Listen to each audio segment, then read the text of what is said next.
캐나다 맥매스터 대학교의 신경학자인 샌드라 위틀슨이 남자와 여자가 감정을 느낄 때 뇌의 어느 부분이 활성화되는지를 확인하는 그러한 실험을 한 적이 있습니다. 감정이라고 하는 것이 혹여 있다라고 하면 과연 뇌의 어느 부분에 위치해 있을까? 그것을 한번 확인해 보는 실험이었죠. 연구 결과 남자의 감정은 뇌의 우반구에서 두드러지게 나타난 반면 여성들의 경우에는 좌반구, 우반구 가릴 것 없이 골고루 나타났습니다.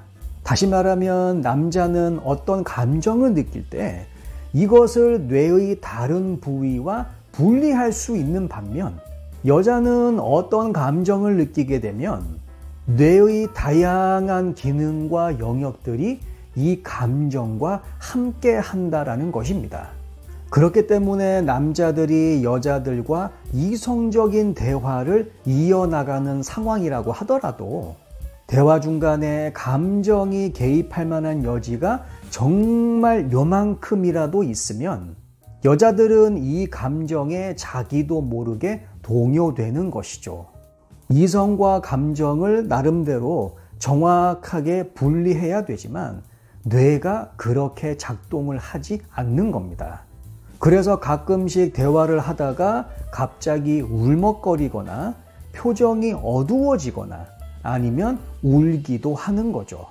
결론적으로 여자의 감정 스위치는 얘가 딱 켜지자마자 다른 뇌의 여러 가지 스위치를 동시에 켜게 되는 셈입니다. 다른 말로 남자의 감정 표현은 굉장히 단순하지만 여자의 감정 표현은 상당히 복잡하다라고 말할 수가 있죠.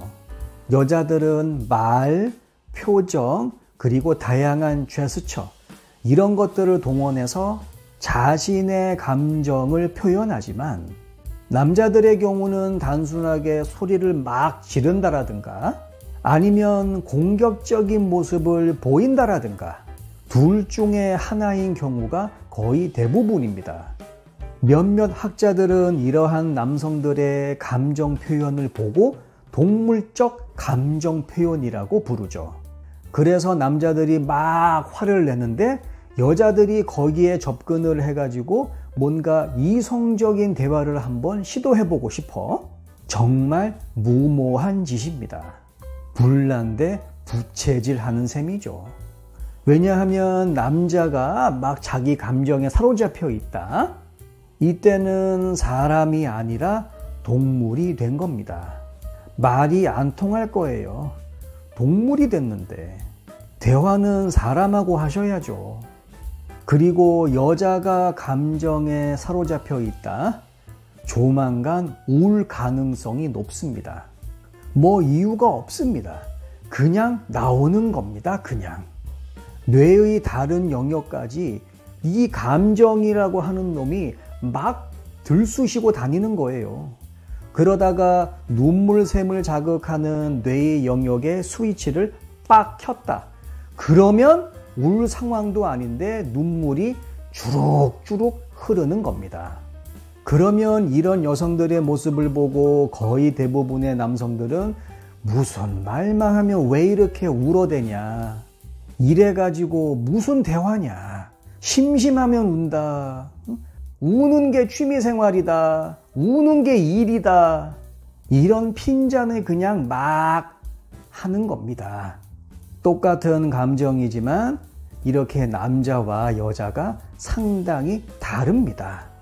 참고하셔서 지금보다 더 원만한 남녀관계를 이어나가시길 바라겠습니다.